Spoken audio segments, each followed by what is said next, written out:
is Prabhupada said something about forgiveness.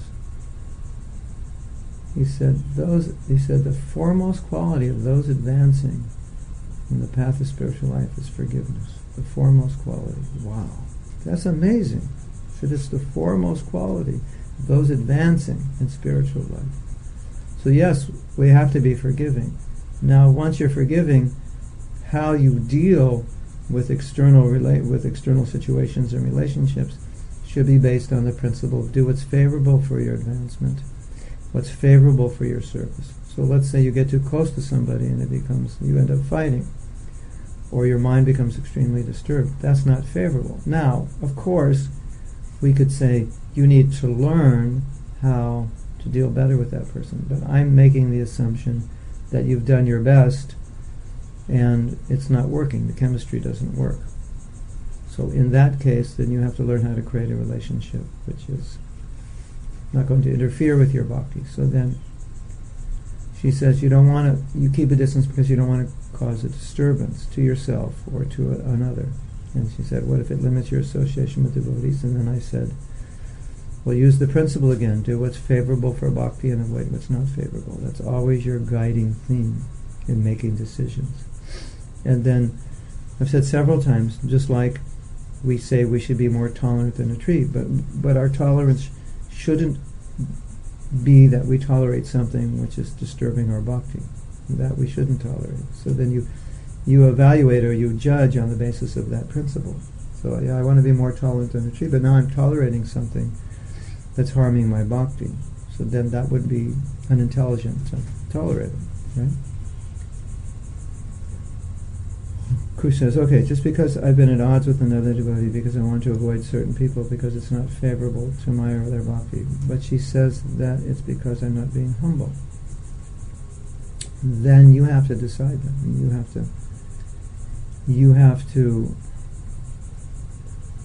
have to look at that yourself and consider that. I mean, there's a saying, in any argument or disagreement or bad relationship, you were there. You were part of it. So, we're never entirely innocent. But sometimes we just have to learn to be able to accept people the way they are and not expect anything more from them. And then just have cordial, very distant relationships. And many devotees have very cordial but very distant relationships. By distance, meaning that then their interaction isn't more than, hello, how are you? That's it. And they don't feel the need, or they don't feel it would be beneficial to have any other kind of relationship because they're so different that they don't have a lot in common on which to associate. Of course, kirtan, class, prasadam, these are ways we all associate together. Oh my God, I had the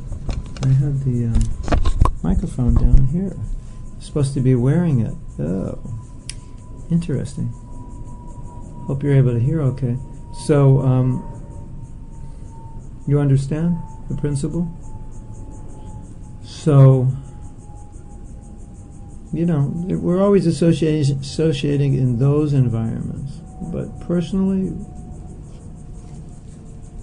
so I would say, I don't know, maybe you need to be more humble, or maybe you just need to, I don't know if being more humble or forgiving is the word. Maybe you just need to be able to learn how to deal in a situation with someone who's hurt you, and just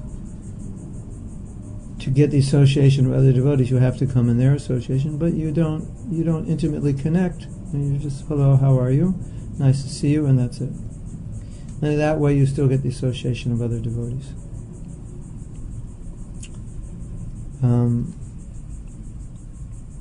So Anuradha says, one great devotee told me some days ago something that changed my way to see the service I do. She said, don't be afraid to not have the ability to do something for your service, because Krishna's really doing it. You're just a way to make it happen. Yes. Try. In other words, okay, Anuradha, you think, well, I don't have the ability to do this. But then, how do you know you don't have the ability unless you've tried it? And how do you know Krishna won't give you the ability? And how do you know Krishna doesn't want you to fail. He wants you to try and fail. How do you know that? How do you know Krishna just wants you? How do you know Krishna doesn't just want to see you do it and fall on your face and see, oh, you tried? And so the trying is really, I think that's what she's saying, right? But, well, there's two things. One thing is she's saying, it's not about you, Krishna will empower you. And then you can take it from another perspective. Well, Krishna just wants to see you try. He's not even, Krishna's less, just like, give the example of a child standing up trying to walk. That's so endearing to the parents. They really care whether he walks or not. If they walk, they go, ah. But if he tries to walk, they're very happy. So sometimes you don't have to worry about being successful. And another thought is that Krishna may want you to fail 10 times before he'll give you success. So then you can count. The salesmen have a theory, I think it's 10. You'll be refused 9 times before you'll make a sale. So every time they get refused, they think, oh, 8 more refusals from getting a sale. So they just go on seeing clients, and they don't mind when the clients refuse because they realize, oh, I'm that much closer to success. So maybe Krishna wants you to fail a few times. To put things in perspective. He wants to see you work hard. He doesn't want to give it to you easily. That's also there, right? So he can make you successful immediately, even if you're not qualified. Or he may make you work for it. But the thing is that you're trying. Now then you might say, what about practically? Maybe I'm not qualified to do something. All right, so you're continually failing. You're not even coming close to succeeding. Then you may realize, I need help with this. I'm not good at this. And that talent, there's something that's needed to make this happen, and there's a talent that someone has that I don't have. And that's also Krishna giving you intelligence to say, oh, I should find someone to help me. So Krishna can empower you by giving you intelligence that you need to find somebody to help you do something to succeed. So that's there also. So that's maybe an expanded version of that. Okay? So Prem Kishore says, yes, but why does appreciated people mean you have to think lowly of yourself? Why does it mean?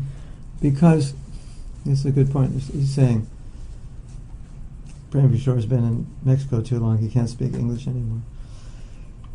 But why does appreciate, it means appreciating people, appreciated. But I'm only joking, he can speak English. But why does appreciating people mean you have to think lowly of yourself? Because, we talked about this a lot in our workshop, because if you think highly of yourself, are you going to appreciate people? Less, because you're putting yourself above them. When do you appreciate people? When you see something in them that's better. So now Prem Kishore admits that spending too much time in Mexico is bad for your English. So, Bhaktisiddhanta Saraswati Thakur said something. He said, unless I feel myself more humble than a blade of grass, I will not be able to appreciate the devotees. Actually, it's in this paper. I'm going to read this because I think this can answer this question. I don't know if you all have this paper, but I put it on Dropbox to make it available. So Guru Nishta will make it available. But it's the last paragraph. This will answer your questions. It's on the second to last page, if you have the document, but you will get it if you don't have it. Holding the blade of straw between my teeth. Holding a blade of straw means, as one devotee said, the straw, you, the soul, are in the heart, and the straw is in your mouth, so you're lower than the straw. Straw here, and your heart here. You're in your heart, so you are lower than the straw. So and straw also means that you're asking for forgiveness. In some villages, if you've done something wrong, you put a straw in your mouth, indicating I'm asking for forgiveness for something I've done wrong. So holding the blade of straw between my teeth, I pray time and again for this only boon, that I may be a particle of dust of the lotus feet of the most revered Srila Rupa Goswami Prabhu. So now we've gone from feeling bad about oneself to being a particle of dust. So, how does that fit in your paradigm? What's your goal in life? They're interviewing people on the street. You happen to walk by. Well, what's your goal? What's your intention? What's your ambition? What do you want to be when you're older? I said, I want to be a particle of dust at the feet of Srila Rupa Goswami. Camera will probably crack. The microphone will break when you say that, and the interviewer will faint. That just shows how much Krishna consciousness is different from material consciousness. Let there be birth after birth for us, that we may walk in the path of the followers of Sri Rupa, by being the particles of dust at the lotus feet of the devotees of God. So now he's expanded it. So really what my intention is, I just want to be particle of dust at the feet of the devotees, which means I want to be the servant of the devotees, the humble servant, not the master, not the controller, not someone who demands to be honored in the assembly of Vaishnavas, but I want to be particle of dust. I want to be the servant of the servant of the servant. That's what he's saying. And he's making this point because he's saying, between the lines, what he's saying is, this is the ultimate goal. This is what pure devotional service is all about. So, in answering your question, part of the answer is, why do I need to feel myself lowly? He said, because this is what pure devotional service is. To feel yourself this way enables you to think of yourself as a servant of the servant. Otherwise, you think of yourself the master, or when the devotees don't serve you in the way they should, you'll become upset. Why aren't you serving me? I'm an older devotee. What's wrong with you? Or you may become upset in many ways with the devotees, rather than thinking yourself a servant, which is extremely important because this is the essence of Krishna consciousness.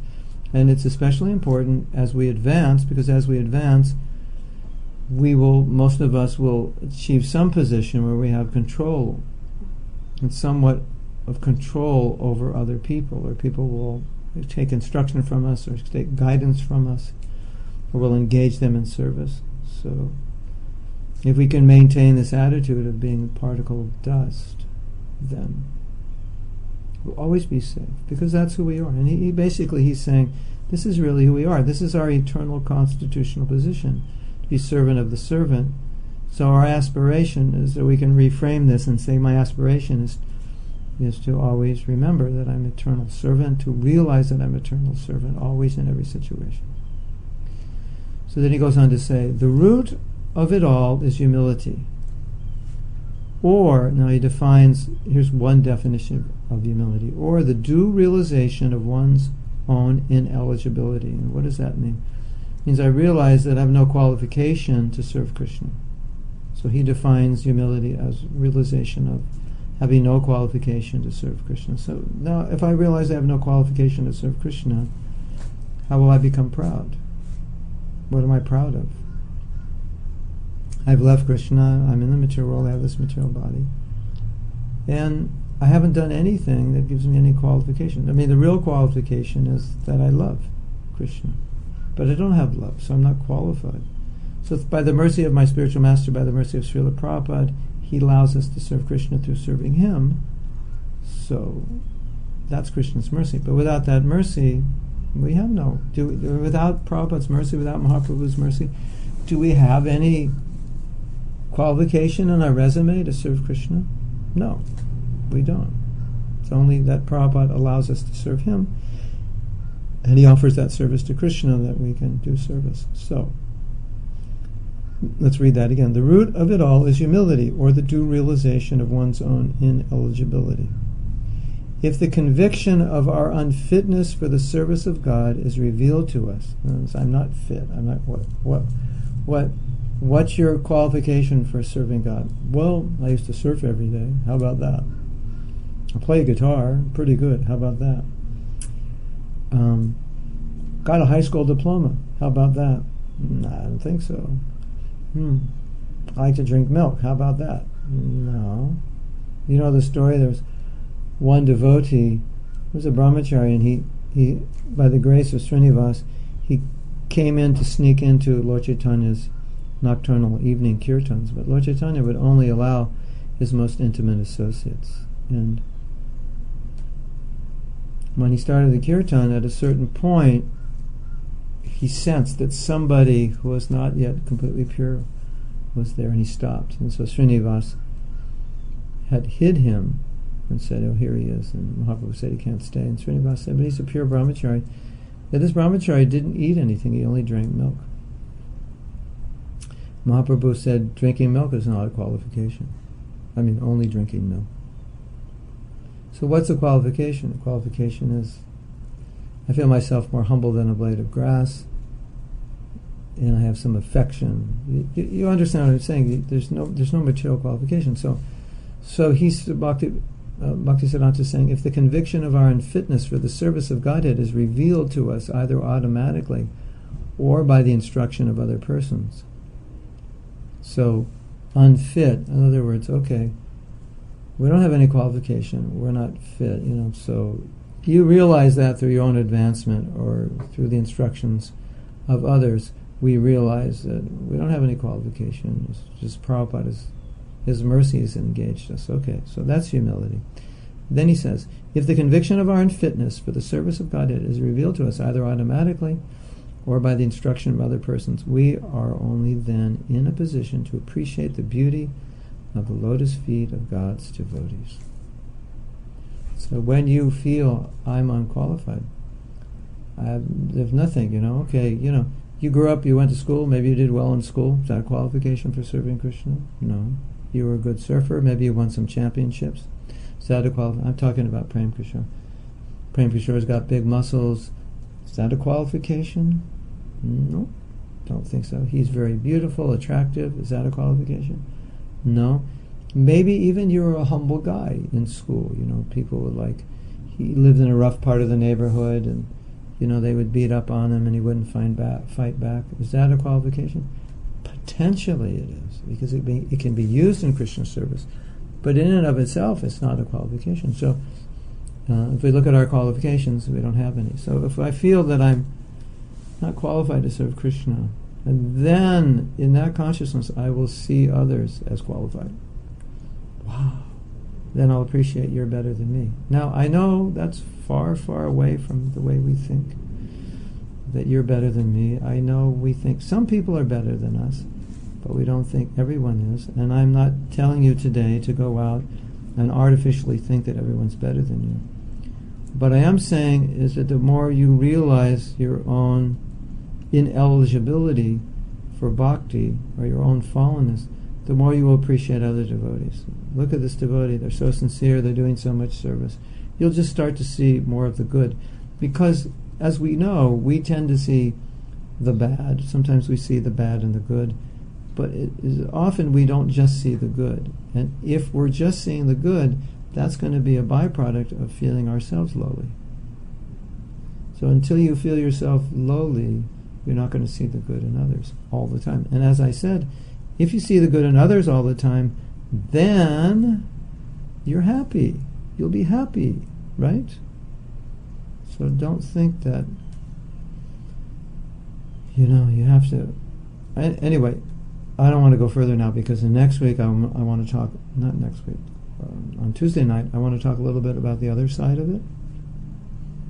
How we take all this and balance it within our own level of Krishna consciousness. Because if I go around thinking everyone's better than me, and I actually don't really see that, I believe that, or feel that, that can be, it's not healthy. So we want to see how to balance that. But I'm going to go back to chat, see if there are other questions. Okay. Wow. Did I lose it? They knocked me out. They knocked me out of chat. Now I can't get back in. So somebody's going to have to... There's no more free spots. We have to pay for the spot. Some of you will have to go off chat so that I can go back in, so I can see your question. Or send me the question on... Okay, I'm back in. Okay. So...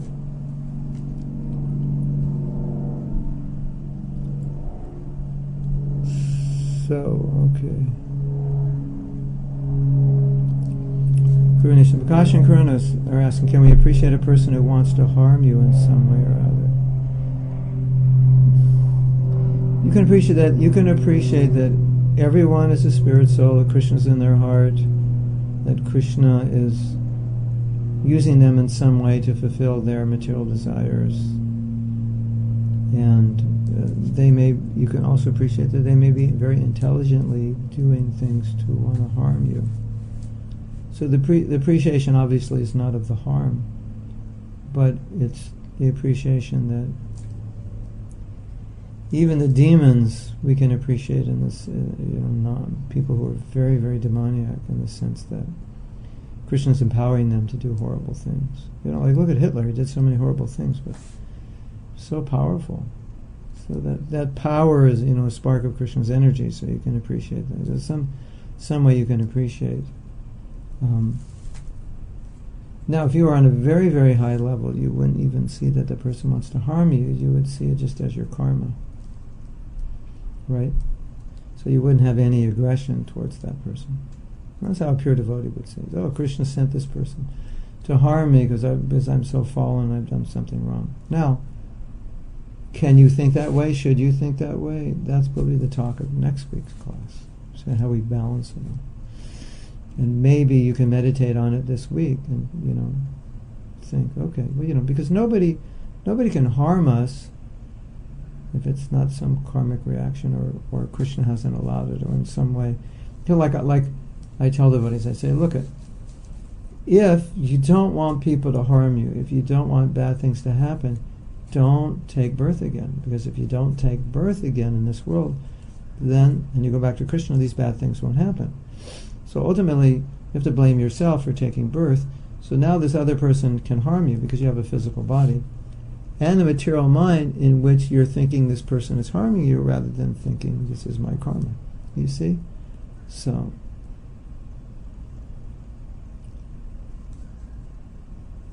siblings, I need the dust of your lotus feet. Okay, so send us your address, Kush, and we'll collect the dust and send you a little care package. How's that sound? Yeah, so the dust of the lotus feet of the devotees means submission, surrender, and service. That's what it means. When we say, Prabhupada, I take shelter of your feet, that's all submission, service, surrender. That's the whole idea, the 3 S's. Kush. If you realize that you have no qualification to serve, so we pray for the mercy and service to the devotees. But what if Krishna is merciful and allows you to feel some ecstasy? Can you pray to feel that again? Yes, you can. Or should you only pray for the mercy? If you see, whatever you pray for has to be based in the desire to advance in pure devotional service. I mean, that's ultimately the way we understand it. And then expanding that back to the point that it should be favorable for my bhakti. So even sometimes something may not be entirely pure, but it may be favorable for my bhakti. But, so what am I saying? I'm saying, well, if you pray for ecstasy, maybe it's not pure. But if it's favorable for your bhakti, then you say, Krishna, when I feel ecstasy, I do more service, and my enviousness goes away, and so forth. So please give me ecstasy. So then you're praying for ecstasy because it's in relation to Krishna's service and it helps you in your service. So, and that way it's pure. And we also see, or at least it has a motive, a fairly pure motive behind it. Now, sometimes devotees, like Nityananda says, please make me happy.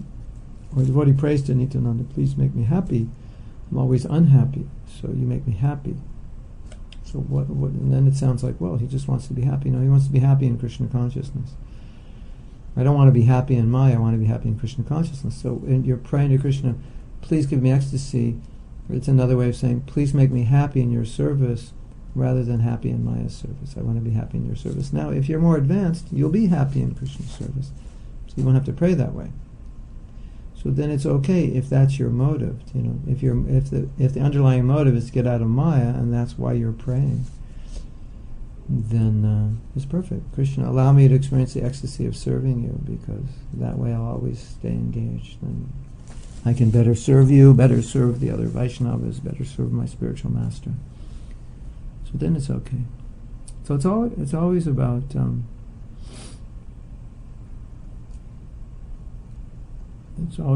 why. What's your intention? What do you want to get from it? If it's just that I'm miserable, I want to be happy so I can enjoy myself. No. You can drink milk, and milk will help the finer brain tissues.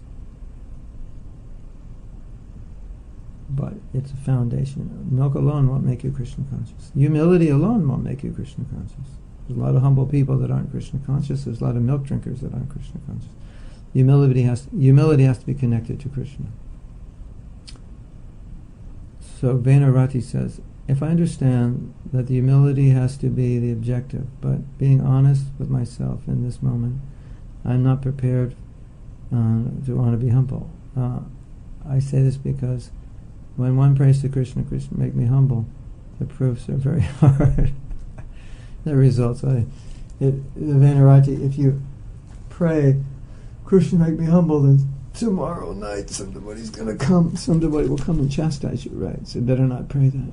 I have to recognize that I've tried almost all times. I can't. Maybe because that I prefer to be honest and pray to Krishna. Krishna, maybe in the deep of my heart, I don't want to be humble. Redefine humility, then you'll be okay. Because humility will bring you closer to Krishna. And so when you say humble, just change the word humble to closer to you. Please help me become closer to you. So our prayer should be, Krishna, whatever you have to do to help me become closer to you, then do that. So, and if Krishna knows you can't take too much humility, then he won't give you too much. He won't put you in a situation to discourage you, or he might give you a lot of appreciation. But in that way, and think of humility as something very ecstatic, not something distasteful. Like, see, what's the opposite of humility? The opposite is pride, right? So think of pride as you would think of something that's antagonistic, antithetical to bhakti, right? Like, think of pride as something that would be very bad, like anything that would be very bad for your Krishna consciousness. And pride is a very high form of material sense gratification. So if you think of it that way, then it puts into perspective. Say, I don't want pride. And think of humility as like a jewel of bhakti. So just changing your perspective. Pride is sense gratification. It's a very high level of sense gratification. That's what it is. So if you think of pride as material sense gratification on a very high level, which is detrimental to devotional service, then it puts it in perspective, because you don't want anything that's detrimental to devotional service. But it's just that we don't see pride or lack of humility as detrimental, or as detrimental as it is. And if we see it that way, then it'll become more distasteful. And all the very advanced devotees are humble.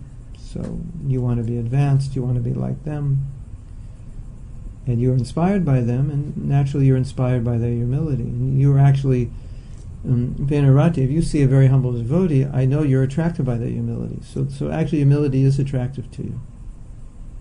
So anyway, think about those things. If you see a proud devotee, it's not attractive. If you see a humble devotee, the humble devotee is attractive. So you actually like humility. You might say, I like it in him, not in me. But if you like it in him, that means ultimately you will like it in yourself. Just maybe you misunderstand how you would feel if you were humble. As I was saying, you might feel like you won't be happy, but you will be happy. It's like I always say that when we're looking at something from one perspective, that something may not look attractive because we're not in that consciousness. But if we're in that consciousness, it'll look attractive. So from a material perspective, humility doesn't look attractive. From a spiritual perspective, it looks very attractive. So you just have to spiritualize our perspective on it, right? And the reason we might be afraid of it is because we're not experiencing it. But if we were experiencing it, we wouldn't be afraid of it. That's the point. It's like Venerati. It's like I serve you something and you look at it, something to eat, and you look at it and you've never seen it before, and you look at it and you say, "I don't like that," and I say, "Why?" And you say, "Because it looks like an octopus." No, it's not an octopus. Don't worry, it's a vegetable. Yeah, but it's like dark green and it's slimy. No, it really tastes good. It's really rare. It's a delicacy. I don't think I want to eat it. Right? And I say, how can you say you don't like it if you haven't eaten it? He says, I don't like the way it looks. So it's the same way we're looking at humility. Nah, I don't think so. But if we actually eat it, experience it, we won't think like that. I hope that makes sense. Anyway, meditate on that a little bit. Praying for sure. I can't wait till Tuesday. No, so you can meditate on this for a few days. We have Sunday, Monday, and all of Tuesday to meditate on this. You can, and I'm going to post. We'll have this posted soon, so you can listen to it again. So Anurana says, yes, it's true. If we think we are more than others, we cannot have the ability to see the good in all people. Yeah, that's the whole point. Bhaktisiddhanta's point. Don't pray to be humble, pray for the strength to become humble. Yeah, that's good. Pray for the strength to be able to be humble and not go crazy. So the point is, if you're actually humble, you won't go crazy. And the point is, we're already crazy. So humility will make us sane. Okay, yeah, it's poison. We should see, like the Acharyas say pride is like bathing in pig stool or donkey urine. So anyway, we're going to end here. It's hot out here on this ledge, and I'm wearing the long sleeve kurta. So it's time for me to go inside and cool off. And we'll see you Tuesday night at 8 o'clock Eastern Standard Time. And all glories to Srila Prabhupada. Hari Hari Bol.